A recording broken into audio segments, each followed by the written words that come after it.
Vamos dar início ao nosso culto dessa noite, para a honra e glória do nosso Deus. Vamos iniciar com uma oração.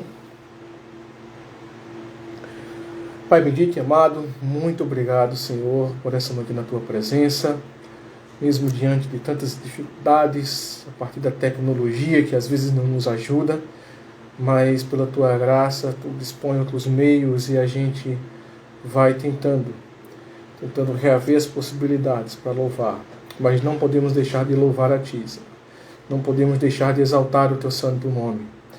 Muito obrigado, Senhor, por todo esse dia que Tu nos concedestes. Muito obrigado pela Tua graça e misericórdia. Muito obrigado, Senhor, por dispor desses meios para glorificarmos o Teu nome. Continua nos abençoando nessa noite, em nome de Jesus. Amém. Vamos abrir nossa Bíblia na nossa leitura inicial hoje de Crônicas. Segundo livro de Crônicas, capítulo 6, versículos de 1 a 12. Segundo livro de Crônicas 6, de 1 a 12. Segunda Crônicas 6, de 1 a 12, afirma assim: Então disse Salomão: O Senhor declarou que habitaria em nuvem espessa. Edifiquei uma casa para a tua morada, lugar para a tua eterna habitação. Voltou então o rei o rosto e abençoou a toda a congregação de Israel enquanto ela se mantinha em pé. E disse: Bendito seja o Senhor, o Deus de Israel, que falou pessoalmente a Davi, meu pai, e pelo seu poder o cumpriu, dizendo: Desde o dia em que eu tirei o meu povo da terra do Egito, não escolhi cidade alguma de todas as tribos de Israel, para edificar uma casa, a fim de ali estabelecer o meu nome. Não escolhi homem algum para chefe do meu povo de Israel, mas escolhi Jerusalém, para que ali seja estabelecido o meu nome, e escolhi a Davi para chefe do meu povo de Israel. Também Davi, meu pai, propusera em seu coração o edificar uma casa ao nome do Senhor, o Deus de Israel. Porém o Senhor disse a Davi, meu pai: Já que desejaste edificar uma casa ao meu nome, bem fizeste em o resolver em teu coração. Todavia tu não edificarás a casa, porém teu filho, que descerá de ti, ela o edificará em meu nome. Assim cumpriu o Senhor a sua palavra que tinha dito, pois me levantei em lugar de Davi, meu pai, e me assentei no trono de Israel, como prometera o Senhor, e edifiquei a casa ao nome do Senhor, o Deus de Israel. Nela pus a arca em que estão as tábuas da aliança que o Senhor fez com os filhos de Israel. Pôs-se Salomão diante do altar do Senhor, na presença de toda a congregação de Israel, e estendeu as mãos. Até aqui a palavra do nosso Deus. Que Deus possa aplicar essa palavra aos nossos corações nessa noite.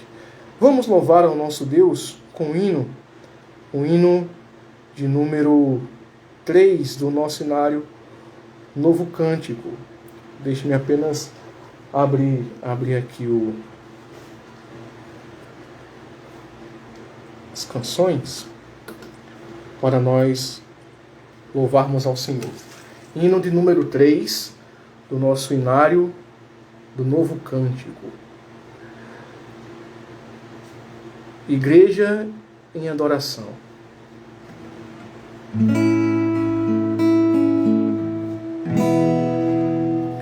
Eterno Pai, teu povo congregado, humilde entoa o teu louvor aqui, no dia para o culto reservado, com esperança olhamos para ti. Deus santo, livro ao grande Deus tomamos, com fé singela e reverente amor, e como atentos filhos procuramos ciência na palavra do Senhor. Jesus, aos teus benditos pés sentados, queremos teu conselho receber, e sendo por ti mesmo doutrinados, de mais em mais na santa fé crescer, do mundo e seus encargos retirados, queremos descansar em Ti, Senhor, mirando os ricos bens entesourados na plenitude do Teu vasto amor. Ensina aos Teus Espírito Divino, dissipa as trevas desses corações, e com a luz do Teu celeste ensino, vem aclarar as santas instruções. Aviva em nós as forças da memória, pois sempre mais queremos conhecer o Rei dos Reis, o Cristo cuja glória enleva os santos anjos de prazer.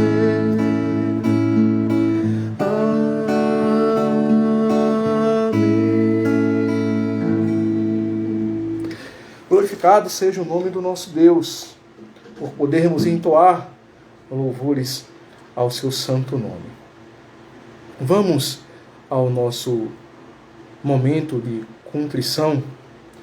A leitura desse momento estará em Mateus capítulo 3, versículos de 1 a 3. Mateus 3, versículos de 1 a 3. Naqueles dias apareceu João Batista pregando no deserto da Judéia e dizia: arrependei-vos, porque está próximo o reino dos céus. Porque este é o referido por intermédio do profeta Isaías. Vós do que clama no deserto, preparai o caminho do Senhor, endireitai as suas veredas. Versículo de número 8. Produzi, pois, frutos dignos de arrependimento.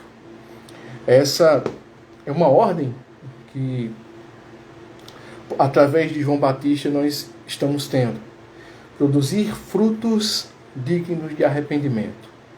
Só o arrependimento diante do Senhor, só suas misericórdias derramadas sobre as nossas vidas é que podem nos fazer mais dignos de estarmos na sua presença, de podermos realmente prestar um culto em louvor e em honra ao grande nome do nosso Deus.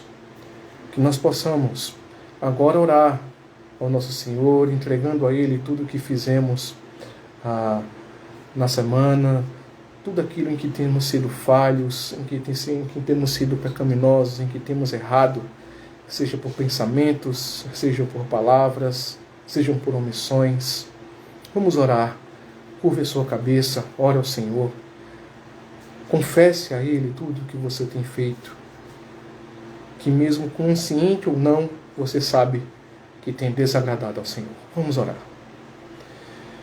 Soberano Deus e eterno Pai, nós estamos na Tua presença, Senhor, ávidos agora por dispor a Ti tudo aquilo que temos feito durante a semana, durante os nossos dias, tudo aquilo em que temos sido falhos, em que temos sido, Senhor, contrários à Tua palavra, contrários à Tua vontade. É certo, Senhor, que nós nunca deixaremos de pecar. Nós somos humanos, nós somos carnais, nós somos pessoas que desde a desobediência de Adão, nós temos essa tendência a cometer aquilo que te desagrada. Mas como o evangelista João falou muito bem em sua carta, nós temos um advogado que ouve nossas vozes e está do teu lado, Senhor, intercedendo por cada um de nós.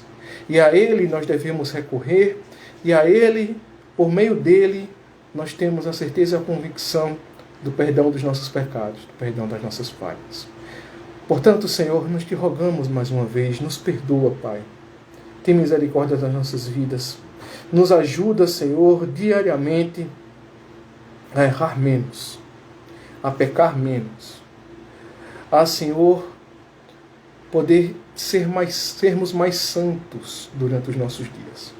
É dessa forma que nós te oramos. Em nome de Jesus. Amém. Vamos louvar ao Senhor com mais um hino, o hino de número 299 do nosso novo cântico, hino 299.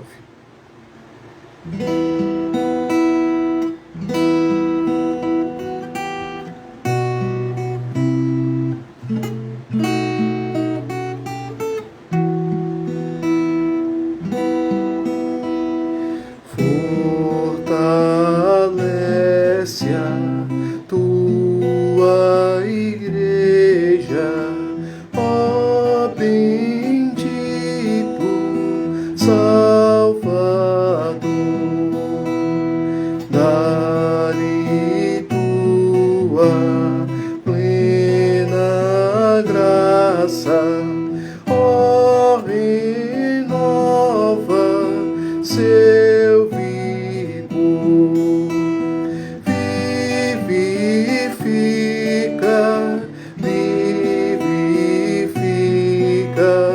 nossas almas, ó Senhor, vivifica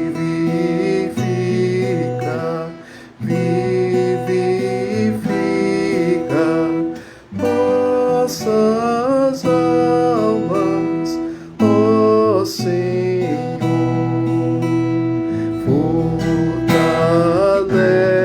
a tua igreja, ó bendito Salvador, dá-lhe tua plena graça, ó renova seu vigor,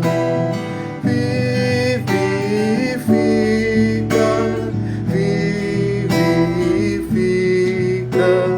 nossas almas, ó Senhor, vivifica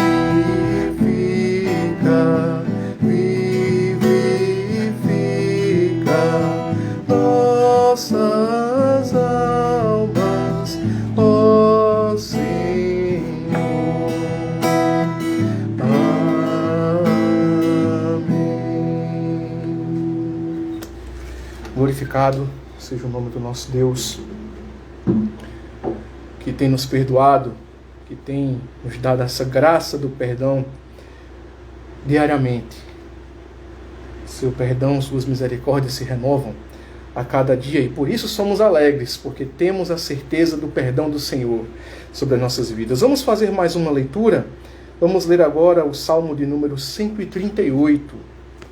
Salmo de número 138.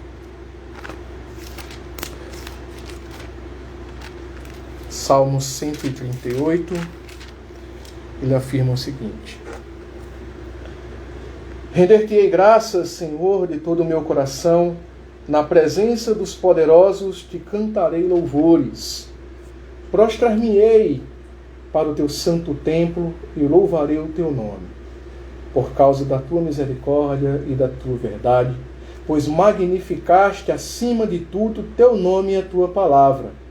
No dia em que eu clamei, tu me acudiste e alentaste a força da minha alma. Render-te-ão graças, ó Senhor, todos os reis da terra, quando ouvirem as palavras da tua boca, e cantarão os caminhos do Senhor, pois grande é a glória do Senhor. O Senhor é excelso, contudo atenta para os humildes, os soberbos ele os conhece de longe. Se ando em meio à tribulação, tu me refazes a vida. Estendes a mão contra a ira dos meus inimigos, a tua destra me salva. O que a mim me concerne, o Senhor levará a bom termo. A tua misericórdia, ó Senhor, dura para sempre. Não desampares as obras das tuas mãos. Louvado seja nosso Deus pela leitura da sua palavra, que ele aplique também aos nossos corações.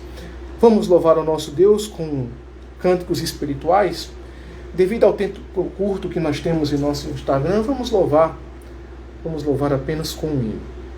Vamos louvar ao nosso Deus, porque o nosso Deus Ele é o maior. Não há Deus maior do que Ele. Não há Deus tão grande.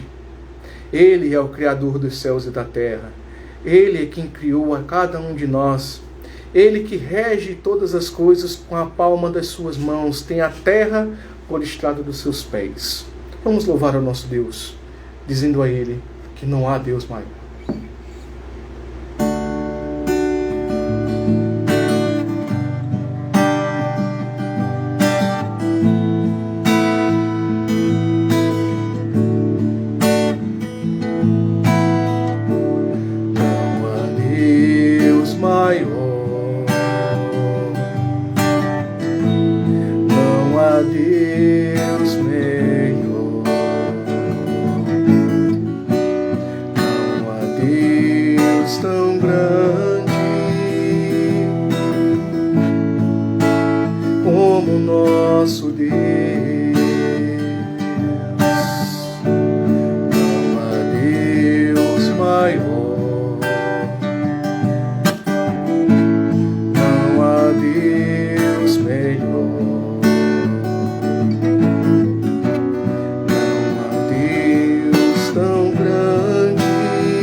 Mais uma vez no início, não há Deus maior. Não há Deus maior. Não há Deus melhor. Não há Deus tão grande como nosso Deus. Criou os céus, criou os céus, criou a terra, criou o sol e as estrelas, tudo Ele fez, tudo criou, tudo formou para o seu louvor, para o seu louvor, para o seu louvor, para o seu louvor, para o seu, para o seu, para o seu louvor.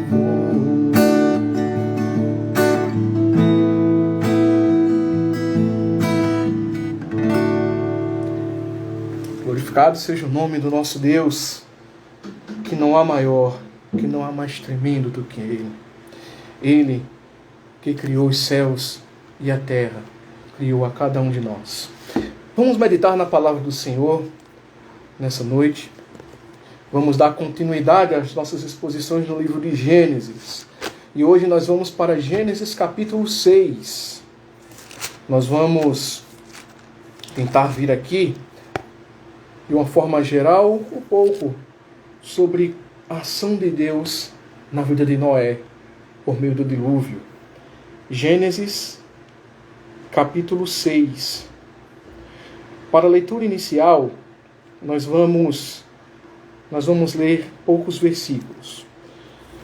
Gênesis, capítulo 6, vamos ler dos versículos 5 ao versículo 9. Gênesis 6, versículo 5 ao versículo 9. Assim afirma a palavra do nosso Deus.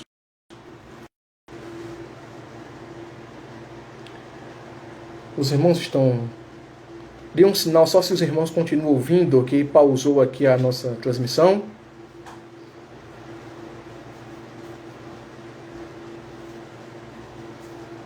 Estão ouvindo bem? Ok, obrigado, Jane. Vamos lá, deixa eu voltar aqui à leitura da mensagem. Gênesis 6, dos versículos 5 ao 9. Vou ler mais uma vez. Viu o Senhor que a maldade do homem se havia multiplicado na terra e que era continuamente mau todo o desígnio do seu coração. Então se arrependeu o Senhor de ter feito o homem na terra, e isto lhe pesou no coração.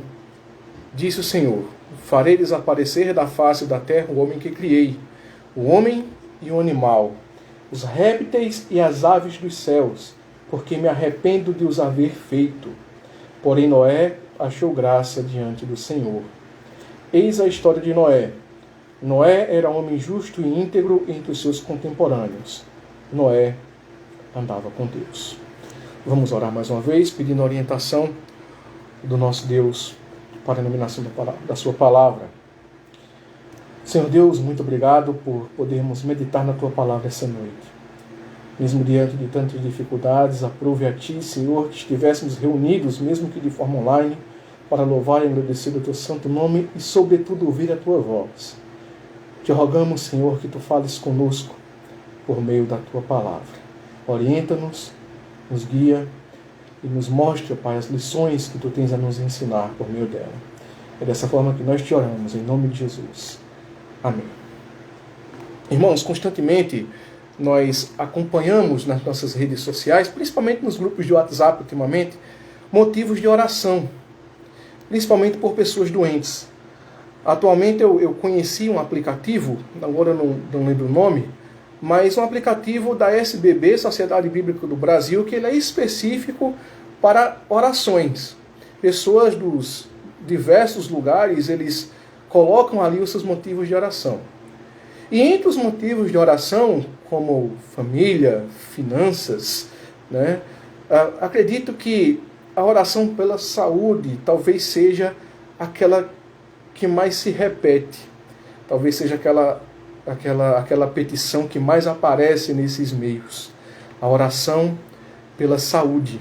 Principalmente quando a pessoa enferma, ela está no que a medicina chama de estado terminal. Quando não há mais jeito e a única coisa que nós podemos aguardar é que ocorra um milagre do Senhor. Pois diante dos homens, diante da medicina, aquele paciente ele é irrecuperável, ele está caminhando para a morte. Não há como reverter aquele quadro. Isso é que a medicina chama de estado terminal. A única pessoa que pode socorrer essa pessoa é o próprio Deus. A questão é que nós nos preocupamos muito com as questões. Continuando, nós nos preocupamos muito, como eu ia dizendo, com as questões físicas e com as questões de saúde. E de fato, não é errado você fazer isso. Nós temos que orar pela saúde mesmo. Nós temos que interceder. Nosso papel é um papel de intercessores. É um papel que nós devemos praticar em nossas ações. Não apenas uma oração individualista, mas orar também por esses, principalmente esses que estão no seu estado terminal. Diante do fato de que só Deus pode auxiliar essas pessoas e nós somos os responsáveis por clamar por eles, por clamar por essas pessoas. Mas o que eu quero atentar, o que eu quero que vocês atentem, é para o fato de que há um estado terminal espiritual que acontece na vida das pessoas. E nos parece que nós esquecemos muito isso. Nós oramos pela saúde física, pela saúde mental das pessoas, mas a saúde espiritual parece que não está muito nos nossos lábios quando nós vamos orar. Muitas vezes nós esquecemos disso. Os desígnios do coração do homem, eles são totalmente corrompidos, e esse mal espiritual, essa falta de saúde espiritual, ela é muito comum e é muito intensa na humanidade. E nós devemos recorrer a Deus para isso, porque só Deus pode auxiliar essas pessoas com relação a esse estado. Eles se encontram num estado terminal espiritual. E quando nós vamos atentar para o capítulo 6 do nosso livro de Gênesis, nós vamos perceber que é sobre esse estado terminal, é por causa desse estado terminal que acontece de fato o dilúvio. É por isso que Deus coloca sua justiça sobre o povo ali. Vimos que no último domingo, vocês têm a memória boa, devem estar muito lembrados, que nós vimos como o domínio do mal ele já estava se perpetuando ali no homem. E Deus, por meio da sua misericórdia, ele age sobre o homem em busca de ajudá-lo a conter esse domínio do mal, onde nós vimos ali na pessoa de Caim e na sua descendência. O que acontece é que Deus, então, ele estipula leis, ele busca orientar o homem, né? Aquele que matar, que se vingar, será vingado 7 vezes 7, ou 70 vezes 7, como disse depois Lameque. Havia uma lei ali para reger os homens.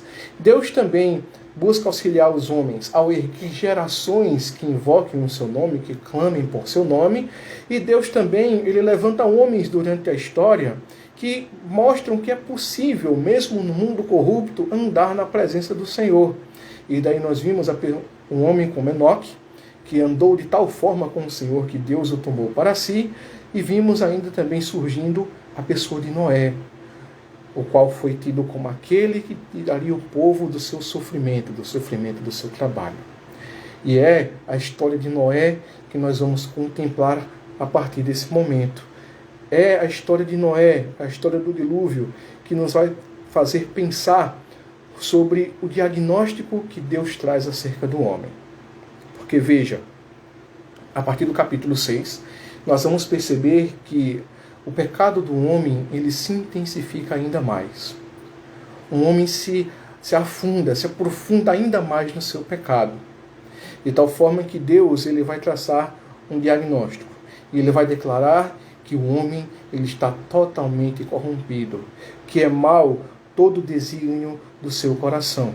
E ele nos mostra que só há uma forma de um homem sair desse estado terminal de espírito que ele se encontra.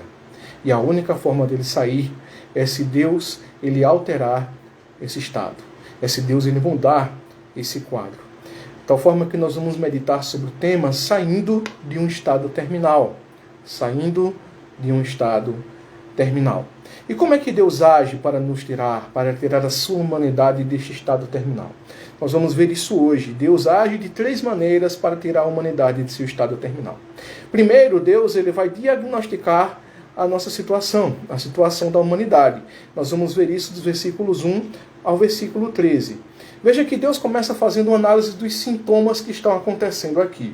No versículo 1 é dito, como se foram multiplicando os homens na terra e lhes nasceram filhas. Nós vamos perceber que o problema ele começa a surgir mais uma vez por causa da multiplicação do povo.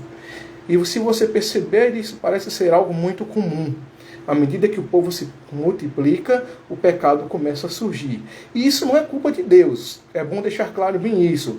Por quê? Porque Deus abençoou as gerações. Deus abençoou a fertilização, a multiplicação. É o homem, por causa do pecado, desde a desobediência de Adão, que transforma aquilo que foi feito bom para aquilo e transforma em algo pecaminoso, e transforma em algo ruim. Mas o que estava sendo ruim nesse momento? O que estava acontecendo nessa multiplicação que estava tornando ela ruim? Que Deus estava se desagradando dela. Veja o versículo 2 do capítulo 6. Vendo os filhos de Deus que as filhas dos homens eram formosas, tomaram para si mulheres, as que entre todas mais lhe agradavam. O que estava acontecendo aqui, de uma forma bem direta, era que os crentes estavam se relacionando com os descrentes. Deixa eu chamar a sua atenção para uma coisa. Nós temos aqui as expressões filhos de Deus e filhas dos homens. Há uma discussão com relação a esse termo filhos de Deus. Alguns estudiosos vão até dizer que esses filhos de Deus seriam anjos do céu que desceram à terra e tiveram relações com as filhas dos homens aqui. Mas vamos olhar de uma perspectiva mais mais fiel ao texto bíblico. Vamos olhar à luz do seu contexto. Eu acredito que essa é a forma correta de nós entendermos isso. Lembre-se que na exposição anterior, nós vimos aqui duas genealogias. Uma menor, a genealogia de Caim, daquele que seria então a raiz da serpente, a raiz do mal. E nós temos uma genealogia mais desenvolvida, que surgiu quando Deus se voltou para Adão e Eva, e ali ele deixou que nascesse então um filho chamado Sete. E esse Sete, ele seria a continuidade da geração que seria a imagem do Senhor, que seria a imagem de Deus, a continuação dessa imagem. Logo, nós temos ali nessas genealogias a continuidade. Pela genealogia de Sete, nós temos os filhos de Deus. E pela genealogia de Caim, nós vamos ter os filhos dos homens. Então, o que acontece aqui é que os filhos de Deus, aqueles que eram da genealogia, que seria a genealogia da imagem de Deus, que eram para invocar o Senhor, que eram para ser obedientes ao Senhor, estavam se relacionando com mulheres da descendência de Caim, da descendência ímpia, da descendência do mal. E é isso que tem desagradado ao Senhor. Logo quando os pastores, eles alertam as suas igrejas, e principalmente os jovens, com relação a não buscarem descrentes para o casamento, isso não é uma ideia da mente do pastor. Isso não é uma ideia criada pela igreja presbiteriana ou qualquer outra denominação. Isso é uma instrução de Deus desde o início. Deus não se agrada de que seus filhos eles se envolvam com aqueles que não são seu povo. A ordem de Deus é para que os filhos de Deus se envolvam com filhos de Deus. Essa é a ordem desde o princípio. Essa lei, vamos dizer assim, está implícito nesse desagrado do Senhor aqui. Então, veja, é por isso que Deus vai dizer no versículo 3, o meu espírito não agirá para sempre no homem, pois este é carnal, e os seus dias serão 120 anos. Então Deus ele começa aqui um primeiro diagnóstico. E o primeiro diagnóstico que Deus chega é dizer que o homem ele é carnal. Quando ele fala homem, ele está colocando todos no mesmo âmago, no mesmo centro ali. Tanto da descendência de Caim, como aqueles que deveriam ser da descendência dele. O homem ali está sendo carnal. Porque o homem ele está buscando satisfazer os seus desejos em vez de obedecer ao Senhor. E nós já vimos anteriormente, lá na oferta que aconteceu ali de Abel e Caim, que Deus é um Deus zeloso com relação às suas ofertas e com relação aos seus padrões estabelecidos. Ele não vai aceitar qualquer tipo de oferta, sobretudo qualquer tipo de prática. É por isso que ele não se agrada aqui, e é por isso que ele vai dizer, o homem é carnal. E por isso o meu espírito ele não agirá sobre o homem eternamente. E o que ele quer dizer com isso é que esse espírito que foi lá em Adão, que ele soprou em Adão, no primeiro homem, para que ele viesse à vida, ele não vai continuar de forma eterna no homem. O homem tem um tempo limitado de vida. E é por isso que ele até diz, né? Ele vai ser limitado a 120 anos, viverá até 120 anos. E nós não vamos ver isso como uma forma literal. Não é que nenhum homem possa passar de 120 anos de idade. Apesar de que as circunstâncias hoje em dia não nos permitem mal chegar aos 80 ou 70. Mas o que Deus está dizendo aqui é que haverá um tempo limitado para que o homem viva, para que o homem exista. Haverá um tempo limitado, exatamente por causa da sua desobediência, por causa da sua carnalidade. Então, não era apenas isso que estava desagradando ao Senhor. Haviam mais coisas e nós vamos ver a partir do versículo 4, que ele diz que naquele tempo havia gigantes na terra, e também depois, quando? Quando os filhos de Deus possuíram as filhas dos homens, as quais lhe deram filhos. Estes foram valentes, varões de renome, na antiguidade. Veja, o texto diz aqui que havia gigantes. E daí é bom alertar também, porque os gigantes que ele fala aqui não são gigantes monstruosos. O que a gente vê não são não são gigantes como nós vemos nesses filmes de ficção. O que nós vamos ter aqui é a grandeza do homem com relação à sua valentia, com relação à sua coragem. Veja que o contexto do próprio versículo, ele vai nos mostrar isso. Tinham que homens valentes, homens renomados, homens destemidos, homens corajosos, homens intrépidos. Eram esses homens que tinham aqui. Podemos até pensar dentro do contexto que seriam homens como Lameque, que não tinham medo de tirar a vida do outro porque pisou ou porque maltratou a ele. Seria mais ou menos essa a ideia que nós temos aqui. E isso vai ser confirmado quando nós chegamos no versículo 5º, desculpem. Porque Deus vai dizer o seguinte: viu o Senhor que a maldade do homem se havia multiplicado na terra, e que era continuamente mal todo o desígnio do seu coração. Veja, Deus vai chegar agora a um diagnóstico mais profundo. Ele vai dizer agora a realidade que está cercando o ser do homem. E ele vai dizer: todo o desígnio do coração do homem é mau, é perverso. O homem está contaminado em seus pensamentos. Sua mente maquina o mal constantemente. Logo, essa valentia, esse ser destemido, era no sentido mesmo que eles não tinham medo do Senhor, não tinham medo de Deus, não tinham medo da grandeza do Senhor, e eles praticavam toda sorte de violência ali. E diante dessa maldade do homem, dessa violência que tinha, a Bíblia ela vai usar uma linguagem humana para expor um sentimento de Deus, para demonstrar o sentimento de Deus com relação a essas coisas. Na teologia, você não precisa decorar essas coisas, nós chamamos isso de antropopatismo, que é quando nós atribuímos a Deus alguns sentimentos, algumas emoções. E é isso que a Bíblia vai fazer aqui. Versículo 6. Então se arrependeu o Senhor de ter feito o homem na terra, e isto lhe pesou no coração. Veja, a Bíblia vai dizer que se arrependeu o Senhor. Preste atenção bem nessa expressão, porque lá em Números 23:19 é dito o seguinte: Deus não é homem para que minta, nem filho do homem para que se arrependa.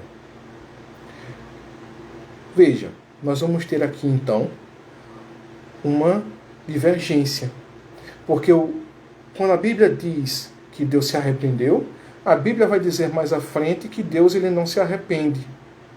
Nós temos aqui uma contradição. Mas o que acontece aqui é que o que nos parece é que a nossa versão, principalmente a revista atualizada, que é a que eu estou usando aqui, ela não traduz da melhor forma esse trecho. Veja como é traduzido pela Nova Tradução na linguagem de hoje. Na Nova Tradução na linguagem de hoje é dito o seguinte: ficou muito triste por haver feito os seres humanos. O Senhor ficou tão triste e com o coração tão pesado, que aí o versículo 7, resolveu dar cabo da humanidade. Perceba a diferença comigo. Veja a diferença de arrependimento para esse sentimento de tristeza, vamos dizer assim, que é expresso na NTLH. O que eu quero que você entenda é o seguinte: arrependimento é um tipo de sentimento que ele recai sobre uma pessoa que fez algo errado, percebeu que errou e se arrependeu. Foi o que aconteceu com Pedro lá no Novo Testamento, depois que ele negou o Senhor algumas vezes, ele se arrependeu. Não foi o que aconteceu com Judas. Judas ele teve remorso e daí tirou a sua vida, mas Pedro ele se arrependeu. Mas, veja, isso não é um sentimento que compete ao Senhor. Porque tudo que Deus faz é perfeito. Tudo que Deus faz é bom. No seu próprio relato da criação, no final de cada passo ali, você vai ver e viu Deus que era bom. Quando Deus criou a humanidade, Deus disse, viu Deus que era muito bom. Logo, o arrependimento não é um sentimento que compete ao Senhor, porque tudo que Deus faz é bom e é maravilhoso. O que acontece aqui é que Deus ele se entristeceu com a sua humanidade. Daí a NTLH expressa muito bem isso. Por quê? Porque a sua criação, porque os seus filhos, vejam, o sentimento de um pai para com seu filho. Seus filhos se desviaram do caminho, se corromperam, agora estavam envolvidos no pecado. E ele se entristeceu amargamente por causa disso. Daí, ele chega exatamente a essa constatação. E aí a gente vai dar um saltozinho agora e vamos para os versículos 11 e 12. Porque foi o corromper da humanidade que entristeceu o Senhor. E isso está declarado dos versículos 11 e 12. Veja, a terra estava corrompida à vista de Deus e cheia de violência. Viu Deus a terra, e eis que estava corrompida, porque todo ser vivente havia corrompido o seu caminho na terra. Veja que Moisés ele faz questão aqui de repetir a palavra corrompida por 3 vezes. Corrompido aqui tem a ideia de inutilidade, de algo que está estragado, de algo que está apodrecido. É essa ideia aqui. Então perceba o estado a que chegou a humanidade, a que chegou o Criador. E daí nós vamos entender por que esse sentimento de Deus com relação aos seus filhos. Entenda, se Deus ele recebe o nosso louvor como aroma suave às suas narinas, quando nós estamos no caminho errado, quando nós estamos envolvidos em pecado, Deus recebe em suas narinas um cheiro de podridão, um cheiro de algo estragado. É isso que Deus sente nas suas narinas nesse momento. Por isso, essa profunda tristeza do Senhor que é manifestada aqui. Alguém já disse que o tratamento inteligente sempre deve ser precedido pelo diagnóstico, pelo bom diagnóstico. A ideia é que, para você poder ter um tratamento eficiente contra uma doença, contra o mal, você precisa ter um diagnóstico bem feito.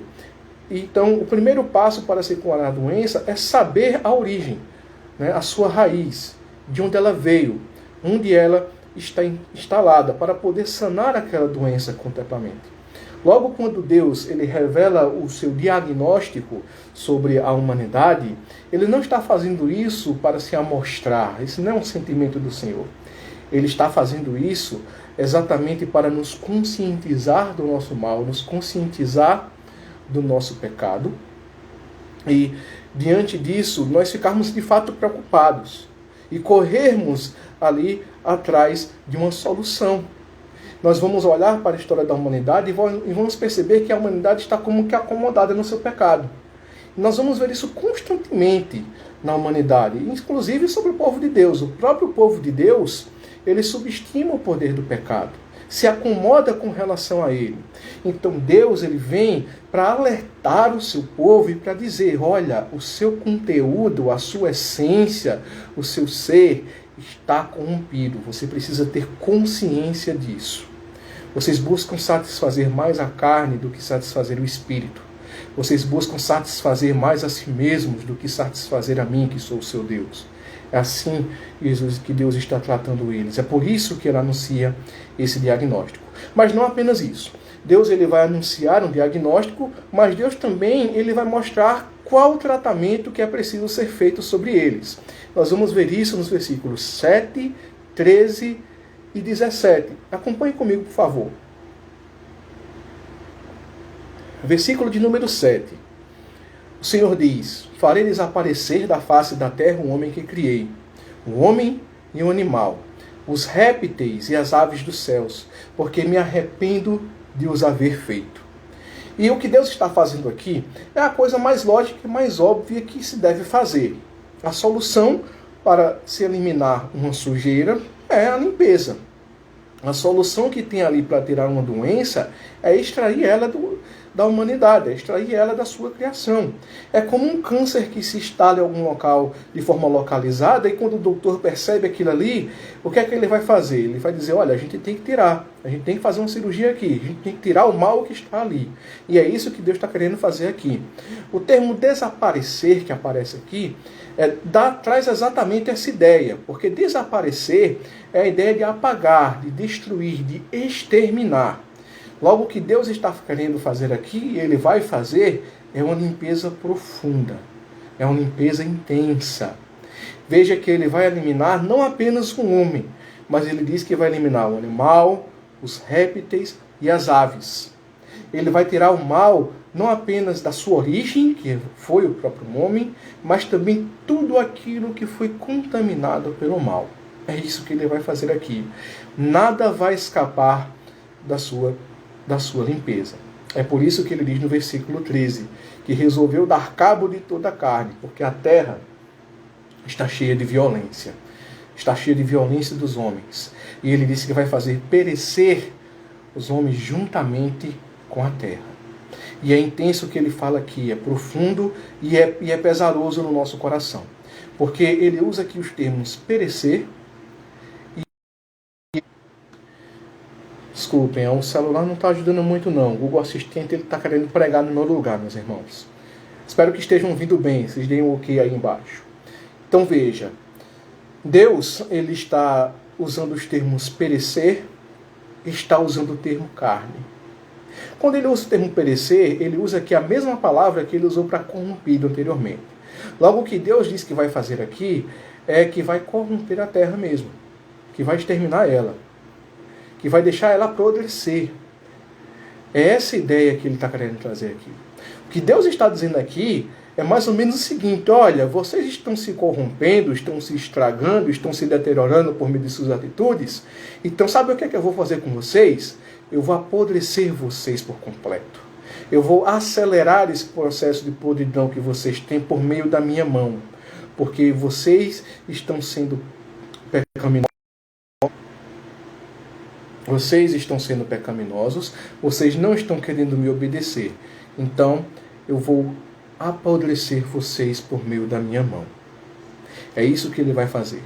E quando ele usa o termo carne, ele nos iguala a qualquer tipo de carne que existe. O termo carne que ele usa aqui é um termo para qualquer tipo de carne de animal. É a ideia aqui de como se ele tivesse rebaixado um homem de nível por causa do seu pecado. Você vai ser tratado como qualquer tipo de carne que exista sobre a terra. E você vai ser apodrecido, exterminado como qualquer uma delas. Logo, ele vai fazer isso por meio do dilúvio, aqui nos diz o versículo 17. Ele vai derramar águas em dilúvio sobre a terra para consumir toda a carne em que há fôlego de vida debaixo dos céus. Por meio de um dilúvio, por meio de uma inundação geral. Deus ele vai se utilizar de um fenômeno natural para manifestar o seu juízo. Alguns vão afirmar que isso foi apenas territorial, pontual ali, mas a ideia que nós temos é que isso foi global. Todo o planeta Terra ele se encheu de água e tudo foi destruído pela mão do Senhor. Toda a sujeira foi retirada, como que uma boca faminta por carne se abriu e levou toda a humanidade, tirou todo o pecado da terra, levando os próprios homens. Todo o fôlego de vida foi extinto. É uma frase bem interessante que diz que suas situações extremas, elas requerem medidas extremas. Quanto mais grave for a doença, mais intenso deve ser o seu tratamento. E nós sabemos quantos tipos de doença graves existem na Terra. Atualmente nós estamos muito preocupados com o Covid-19, mas existem doenças muito mais graves do que isso. E sabe por que o pecado é a maior doença de todas? Sabe por que Deus ele trata de forma tão rígida o pecado? Porque o pecado ele não tira apenas a sua saúde física. Porque o pecado ele não tira apenas a sua saúde intelectual. Não tira apenas a sua saúde psicológica. O pecado, ele tira a sua saúde espiritual. Ele lhe afasta do Senhor. Ele lhe afasta de Deus e do seu reino. É por isso que Deus trata o pecado de uma forma tão severa. Por isso que o tratamento de Deus é severo. Porque ele é santo, ele não coaduna, ele não concorda com o pecado, ele não se corrompe com o pecado. E esse seu ser santo, ele exige que a justiça dele seja feita. Portanto, o tratamento do pecado é a morte. E Deus, ele não vai fazer por onde passar a mão na cabeça dos seus filhos. Se for necessário, ele tira uma vida para exterminar o pecado do seu povo. Veja que o próprio apóstolo Paulo ele vai dizer mais à frente na sua carta aos Romanos. Qual é o salário do pecado? A morte. O salário do pecado é a morte. É isso que ele vai dizer lá. Mas, meus irmãos, não apenas isso. Deus ele não apenas vai nos diagnosticar com relação à nossa doença, mostrando a corrupção em que nós estamos. E não apenas, Deus também vai dizer que o tratamento do pecado é a morte. Mas Deus vai fazer algo muito maravilhoso também nas nossas vidas. E Ele vai nos conceder imunidade contra os efeitos que permanecem do pecado. Nós vamos ver isso nos versículos 18 em diante. Até o final da história de Noé, capítulo 9. Nós vamos ver apenas alguns versículos pontuais aqui. Ele nos concede imunidade contra os efeitos do pecado que permanecem. Veja que o versículo 18, Deus ele vai estabelecer uma aliança com Noé. É isso que ele vai fazer aqui. E ele vai dizer que Noé deve entrar na arca, versículo 18, ele e os filhos dele, as mulheres e os filhos delas. todos eles devem entrar na arca agora. Veja, não é desejo do Senhor que a sua criação ela seja banida da face da terra. Lembre-se que Deus ele não se arrependeu. Deus ele se entristeceu. Ele se amargurou por causa da corrupção do pecado. Diante desse entristecimento, Deus ele diagnostica o homem. Deus ele afirma que o tratamento, que o que eles merecem é a morte, mas Deus ele vai estender a mão para o homem também. Ele vai ajudá-lo mais uma vez nessa luta contra o mal, nessa luta contra esse câncer pecaminoso que há no seu interior. E então ele faz isso pela manifestação da sua graça. É o que o texto vai nos dizer. A gente vai voltar agora para o versículo 8, capítulo 6. Porém Noé achou graça diante do Senhor. Deus agora vai derramar sua graça sobre Noé. E a ideia é de encontrar aqui, né? Veja, Noé não alcançou graça. Noé não fez nenhum tipo de atitude que levasse Deus a agraciá-lo, mas muito pelo contrário, ele achou a graça. Ele achou algo que ele havia perdido. Ele achou algo que a humanidade havia perdido desde Adão. Ele achou graça e foi favorecido por causa disso. É por isso que a narrativa afirma no versículo 9 que Noé ele começou a manifestar frutos de justiça, de integridade entre seus contemporâneos. Não foi essa justiça e essa integridade que levou Deus a derramar graça, a fazer uma aliança com Noé. Mas foi por causa dessa aliança que Noé ele manifestou sua justiça. Ele manifestou a sua integridade. Lembre-se que Noé ele surge lá no final da genealogia de Sete. Lembrem-se disso. Noé faz parte daquela geração que Deus levantou para que o servisse. Logo, Deus colocou na vida de Noé essa justiça, essa integridade. Por isso, derramou, além disso, a sua graça sobre ele. Veja que a narrativa ela vai mudar então de tom. E de uma história de julgamento, nós temos agora uma história de amor, uma história de misericórdia por parte do nosso Deus. E em meio à ira, Deus vai manifestar a sua graça, estendendo a sua mão sobre Noé, sua esposa, seus filhos e suas noras. Deus dá ordem a eles agora como eles deveriam proceder. Nós vamos ver isso dos versículos 19 ao 21, que eles deveriam selecionar de toda a carne, de toda espécie, levar para dentro da arca alimentos para que eles pudessem se manter, e os animais, cada par, para que pudesse dar continuidade também à criação dos animais em seguida. No capítulo 7, nós vamos ver que Noé ele vai entrar na arca, e agora nós temos um momento de ação do dilúvio, né? Noé entra na arca, em que todos os animais estavam lá também, ordenados, organizados. As águas tomam conta de todo o planeta Terra. No capítulo 8, nós vamos ver então que Deus ele se volta mais uma vez para Noé. Dá início a essa redução das águas. Após um tempo, Noé vai fazer algumas investigações, soltando animais, para ver se a terra já estava seca. E quando ele percebe que um dos seus animais não volta, em Gênesis 8:12, ele percebe que ali já agora está tudo enxuto. Mas preste atenção em duas ações que Noé teve. Primeiro, você vai perceber que Noé ele só sai da arca depois que Deus ordena que ele saia. Veja isso nos versículos 15 ao 19 do capítulo 8. Noé percebe que a terra está seca, porque a pomba que ele soltou não volta, mas ele não sai da arca. É necessário que Deus ordene que ele faça isso. Ele é obediente ao Senhor em todos os momentos. E ainda uma segunda atitude de Noé nos chama a atenção. Porque a primeira atitude de Noé que ele faz, que ele realiza quando ele sai da arca, é levantar um altar ao Senhor. Versículo 20 do capítulo 8. Noé levanta um altar ao Senhor. Ele toma de animais limpos e aves limpas e oferece holocaustos sobre o altar. E veja agora como muda aquilo que Deus vai sentir nas suas narinas. Porque o texto vai dizer, os versículos 21 e 22, que o Senhor aspirou o suave cheiro e disse consigo mesmo por causa disso que não tornaria a amaldiçoar a terra por causa do homem. E ele atesta ainda, veja, isso não exterminou o pecado do homem, isso é um fato a se atestar. Ele atesta ainda nesses versículos, no versículo 21, que é mau o desígnio íntimo do homem desde a sua mocidade. Mas mesmo assim, Deus agora promete que não vai ferir mais a humanidade, que não vai mais ferir todo ser vivente.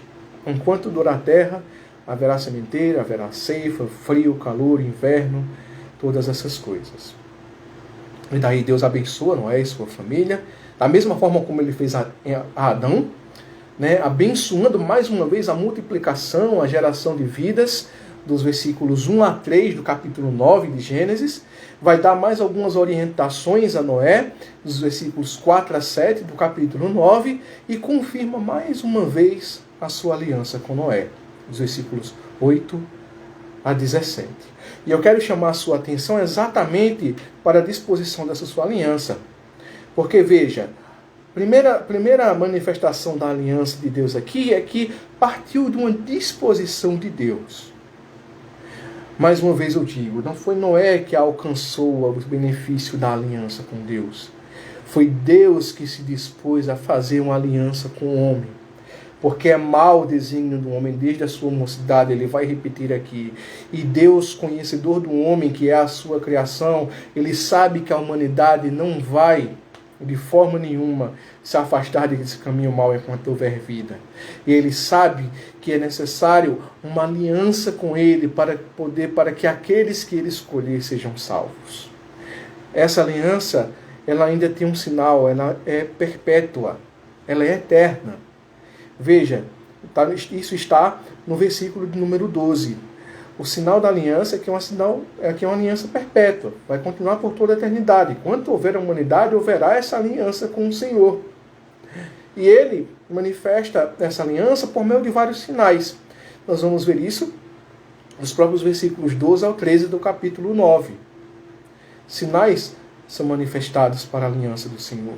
E o sinal que Deus estabelece com Noé é um arco nos céus, é um arco-íris. Logo quando você for contar para as suas crianças, eu não sei se você é pai, mãe, avô, avó, né, ou se você é filho, mas quando você for contar para os seus filhos, que eles perguntarem o que é o arco-íris no céu, não digam simplesmente que é um efeito físico causado ali pela refração da luz que transmite, que modifica a luz branca naquelas luzes. Mas digam a seus filhos que aquele foi o primeiro sinal da aliança do nosso Deus. Foi um sinal que Deus marcou nos céus para que nós nos lembrássemos de que não vai haver dilúvio. Para que Deus se lembrasse de não mandar mais o dilúvio sobre a terra. Para nós não sermos exterminados mais por água. Portanto, se você não sabe nadar, fique tranquilo. Você não vai sofrer com água futuramente.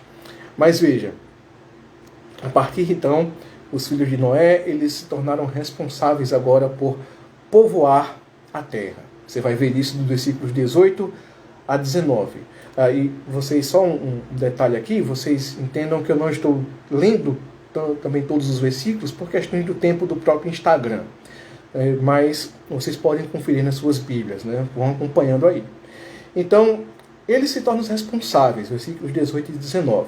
Eles saem da arca, nós temos ali Sem, Cã e Jafé. Cã é o pai de Canaã. São eles os 3 filhos de Noé. E veja que o texto diz no versículo 18, né, do capítulo 9, aliás, versículo 19, que deles se povoou toda a terra. Deles se povoou toda a terra. A partir da aliança feita pelo Senhor, os escolhidos dele agora estavam imunes. Imunes. Agora eu quero chamar uma atenção para um fato que é muito importante aqui. Porque quando eu digo que essa aliança nos torna imunes, não é que a aliança nos torne imunes contra a prática do pecado. Lembre-se que Deus reafirmou mais uma vez aqui no final, né, versículo 21, que o mau desígnio do homem no seu coração ele se estabeleceu. Logo, a aliança ela não nos deixa imunes contra a prática do pecado. Não é porque Deus fez uma aliança conosco que nós somos perfeitos, que nós não vamos pecar. O próprio apóstolo Paulo vai dizer que o bem que ele quer fazer não faz e o mal que ele não quer fazer ele faz. Enquanto houver humanidade, vai haver pecado. A aliança do Senhor, ela nos torna imunes contra a consequência do pecado, contra a ira de Deus, contra a justiça de Deus, o juízo de Deus que se manifestaria sobre nós se Deus não tivesse manifestado a sua aliança desde Noé, ou melhor, desde Gênesis 3,15, quando o homem pecou e ele prometeu que viria um Redentor.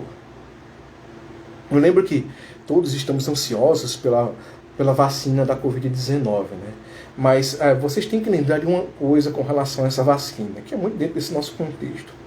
A vacina, ela não vai nos tornar imunes contra a doença em si, mas contra os efeitos mais graves dela, contra a morte que ela pode causar. É isso que os estudos estão dizendo, né? Se não foram modificados nesses últimos dias. A vacina, ela não tem 100% de eficácia. Ela vai nos imunizar para que nós não peguemos um estado mais grave e não venhamos a falecer. Mas nós ainda estaremos sujeitos à Covid-19. Por isso nós devemos manter os mesmos cuidados. E é essa mesma ideia aqui. Quando Deus fez uma aliança com o seu povo, Ele não fez uma aliança para tornar o seu povo ali perfeito. Haverá um tempo para isso, que é a glorificação. E isso é um contexto para outro momento nós falarmos. Quando nós somos glorificados, nós estaremos de forma perfeita. Não haverá pecado, não haverá choro, não haverá tristeza. Mas enquanto estivermos na terra, nós devemos estar em estado de alerta com relação às nossas práticas, com relação às nossas ações. E daí, eu gostaria de passar diretamente, exatamente para a nossa responsabilidade, para os deveres que nós temos. Porque, diante de tudo que nos foi falado, diante da consciência que nós temos do nosso pecado, diante do tratamento que de fato nós merecemos, e diante da mão misericordiosa do nosso Deus, em fazer uma aliança conosco, principalmente por meio do seu Filho Jesus Cristo, que derramou seu sangue na cruz, o sangue da nova aliança, que nos livra da ira vindoura do nosso Deus, nós temos deveres, mesmo assim, ainda a cumprir. Assim como o primeiro homem, ele deveria cumprir também as suas tarefas, mesmo estando ali em comunhão com Deus no jardim. Ainda mais hoje, nós também temos deveres a cumprir. Nós também devemos atentar para as nossas vidas. Devemos atentar para os nossos deveres. Por isso, você tem o dever de monitorar a sua vida constantemente em busca de sinais de corrupção nela. É muito importante você fazer isso. Você tem um diagnóstico, você sabe que o seu ser é pecaminoso, você sabe que o seu ser é mau. Não sou eu que estou dizendo, é a palavra que diz por meio da história de Noé. Mas cabe a você constantemente sondar a sua vida em busca dessas falhas. Veja por acaso como está a sua vida espiritual. Se você não está mais lendo a Bíblia, não está orando, não está buscando ao Senhor, está no seu centro ali de acomodação, né, na sua zona de conforto, e não busca mais o Senhor, provavelmente a sua vida espiritual está corrompida. Analise a sua própria vida social, veja ali no seu próprio trabalho que tipo de conversas você tem tido. Será que você está participando de conversas de teor erótico, pornográfico, com os demais colaboradores ali da sua empresa, piadas indecentes? Compartilha talvez dos mesmos olhares, das mesmas palavras, dos mesmos palavrões. Talvez nos grupos de WhatsApp, quando ninguém vê, você acaba praticando algumas coisas também, que são atitudes de ímpios. Veja como estão essas suas relações no trabalho. Procure fazer do seu trabalho o contrário, procure fazer o seu trabalho um local de manifestação do Evangelho. Procure manifestar luz naquele local. Busque conversas sadias. Dedique-se ao seu trabalho com zelo, como se fosse ao Senhor. Se possível, busque apenas conversas profissionais, assuntos profissionais ali, para não se envolver de forma pecaminosa. Do contrário, você estará manifestando atitudes corrompidas na sua vida. Nos nossos próprios lares, nós podemos acabar reclamando mais do que agradecendo ao nosso Senhor. Diante das tarefas que nós temos. Reclamando talvez de um prato que nós temos para lavar. Reclamando talvez de algo que esteja bagunçado no nosso lar. E daí nós manifestamos ações de corrupção. Em atitudes simples que talvez nós pensamos que seja. O segundo desafio que você tem é o desafio de lutar intensamente contra o pecado. Porque veja, o tratamento que Deus tem para o pecado é um tratamento rígido. É um tratamento duro. E da mesma forma você deve fazer. Faça o possível para que sua mente não fique ociosa. para que sua mente ela não se desvie dos caminhos do Senhor e acabe entrando em sites indevidos, em conversas indevidas, talvez falando de um irmão, falando da vida alheia. Busque praticar exercícios espirituais. Se concentre na palavra do Senhor, se concentre em oração, é isso que você deve fazer. Não deixe a sua vida ociosa. Da mesma forma também, não tenha também uma vida totalmente ativista, cheia de atividades, e você também não deixa nem tempo para o Senhor. Busque ser moderado com relação a essas coisas. E principalmente para você, não cristão, que ainda não tem o Senhor como Salvador de suas vidas. Talvez você seja um dos que estão ouvindo essa mensagem. Entenda que Deus, Ele não voltará atrás do seu tratamento com o pecado. Ele não hesitará em tirar uma vida para extirpar o pecado no meio da sua humanidade. Logo, se você é aquele tipo de pessoa que ainda não tem um Senhor como Salvador de sua vida, que vive uma vida corrompida, talvez por meio de um assassinato, estupro, roubo, através do álcool, através das drogas, ou até em atitudes que consideramos mais simples, que na verdade para Deus têm o mesmo valor. Talvez você seja uma pessoa que desvaloriza a sua família, que dá atenção mais aos amigos do que ao seu filho e à sua esposa. Ou talvez você esteja pensando aí na sua mente em deixar a sua esposa, em trocar por outra. Isso são atitudes de corrupção no seu coração, no íntimo do seu ser. Tenha consciência, meu amigo, de que Deus é um Deus santo. E como Deus santo, Ele vai manifestar a sua justiça sobre você. E se você não for alcançado por Ele, a única coisa que restará será a morte eterna. Por isso eu tenho um desafio para você, que ainda não tem um Senhor como Salvador de suas vidas. Clame para que Deus lhe alcance. Clame para que Deus Ele derrame a sua graça sobre você. Clame para que Deus lhe alcance e você possa fazer parte da aliança que Ele fez, para que você possa fazer parte do seu povo, para que aquele sangue derramado por Jesus Cristo na cruz, ele seja derramado sobre a sua vida, ele torne alvo mais do que a neve. As consequências da terra, elas podem até continuar, dependendo do que você fez. Mas se você for alcançado pelo nosso Senhor Jesus Cristo, você se tornará limpo e você terá um lugar no céu, você terá um lugar no reino de Deus. Clame ao Senhor para que Ele lhe alcance. Pedidos de oração, eles são constantemente feitos por pessoas doentes, por pessoas que estão convalescendo nos hospitais. E isso é digno de ser feito, digo isso mais uma vez. Nós somos intercessores, nós devemos clamar ao Senhor pela saúde das pessoas.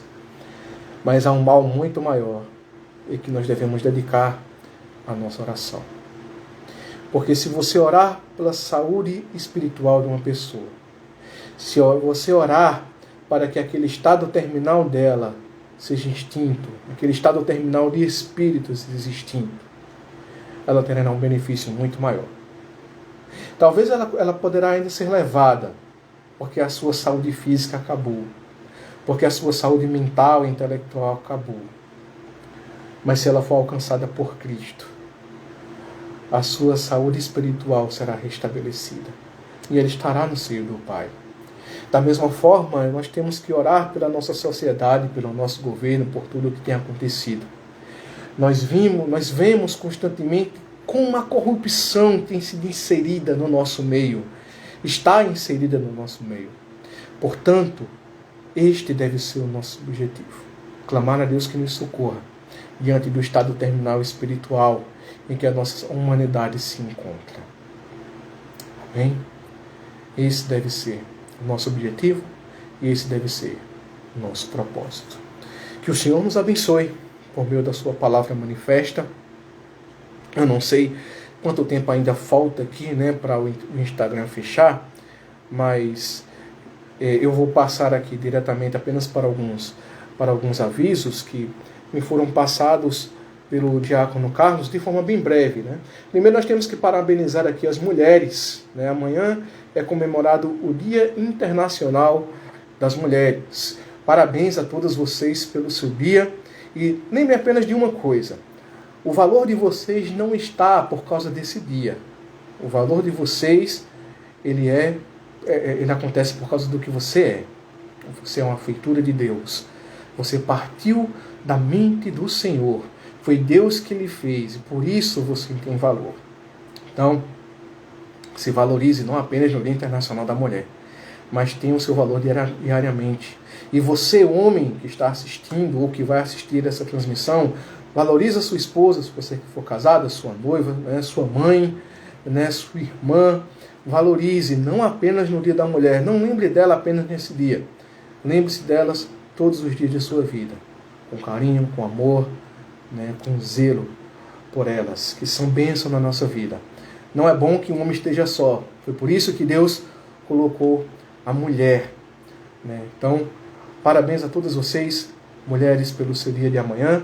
Parabéns também a algumas aniversariantes do dia. Deixa eu ver se eu encontro aqui de forma rápida, que o irmão colocou aqui o nome das irmãs. Quem puder aí colocar até nos comentários, sei que o pastor ainda está aí presente, se puder colocar, pastor, eu agradeço, que foram muitas conversas aqui com o diácono Carlos, e talvez eu não encontre o nome das irmãs aqui. 3 irmãs que nós temos. Enquanto nós não vemos aqui o nome das irmãs, né, que estão de aniversário essa semana, eu gostaria, aqui já apareceu uma luzinete, daqui a pouco eu falo, eu gostaria só de atentar vocês, né, para nossas transmissões online. Né, hoje eu tive muitas dificuldades aqui, eu gravei o nosso culto no YouTube, ainda vou colocar ele lá, vou deixar ele disponível lá, vou ajeitar aqui. A tecnologia não ajudou de forma nenhuma, travou o computador, travou a internet, mas aí nós conseguimos, né, por meio das redes sociais, aqui por meio do Instagram, nós conseguimos aqui por meio dele. Então, nós continuaremos com nossas transmissões online no próximo domingo, se esse quadro não reverter, né, Deus é o Deus Todo-Poderoso, Ele pode reverter essa situação, mas se nada acontecer durante a semana, então nós continuaremos, né, e isso foi uma determinação do conselho da nossa igreja, né, eu estou falando aqui pautado pelo nosso conselho, nós continuaremos nossa transmissão online, né, nossa EBD de manhã às 9 horas e o nosso culto à noite. Então vamos tentar colocar às 19 horas, porque parece ser um momento mais propício para os irmãos. De toda forma, me desculpem, me perdoem pelo atraso, pelas circunstâncias que aconteceram. Né? Compartilhe esse link aí para que outras pessoas participem também. Parabéns às irmãs, deixa eu só lembrar aqui. Né? Nós temos aqui a irmã Luzinete, a irmã Eliane, a Nadir também, né? Nadir, bênção de Deus, todas elas, e a irmã Sara, né? Bênção de Deus, que Deus multiplique aí os seus anos de vida, se for possível, vocês passem de 120 anos, né? Como nós vimos aqui em Gênesis. Tenham muitos anos de vida debaixo das bênçãos do Senhor, né? Muitos anos de vida, que seja um dia de alegria, de paz, de tranquilidade, né? Infelizmente eu não posso nem dizer que me convide para comer o bolo, né? Diante de toda essa situação, nem é possível. Né, mas que vocês tenham um dia maravilhoso na presença do Senhor, debaixo das suas bênçãos. Amém? Foi um prazer então, meus irmãos. Vamos encerrar então esse momento, com graça do nosso Deus. Muito obrigado pela presença de cada um de vocês. Nós tivemos aqui, eu não sei se todos ainda estão presentes, mas nós temos aqui Mica Freitas, que é a Micaela, né, o Rodrigo, a Jane, o Borges aqui que apareceu é o meu filho, Carlos, Jane, Nalva. Deixa eu ver aqui quem mais. A Nilma também apareceu por aqui. A Joa Paula, deve ser Joana, eu acredito. A Paula também esteve presente. Vandete, bênção de Deus. Marluce também apareceu por aqui. A Jane é a que mais fala aqui nos nossos comentários, né? Uma das que mais fala. Jane, a Cláudia, Rodrigo. A Micaela é a filha do pastor. A Micaela eu só conheço aqui pelas redes sociais, ainda não vi ela presencialmente. Foi no tempo que ela estava fazendo Enem, não a conheci ainda. A Edenilza, muito obrigado também por sua presença, Edenilza, Mônica, Reverendo Edivaldo está aqui também presente. Muito obrigado também pela sua presença, pastor. Muito bom poder estar de novo, Senhor, nesse momento, por bênção de Deus. Muito obrigado pela presença de todos vocês nesse momento. Que Deus os abençoe pela sua maravilhosa graça, pelo seu maravilhoso poder. Que nós possamos nos encontrar, então, no próximo domingo, glorificar o nome do nosso Deus por meio da escola dominical e também por meio do nosso culto à noite. Um abraço, então, a todos vocês. Que Deus os abençoe. Amém.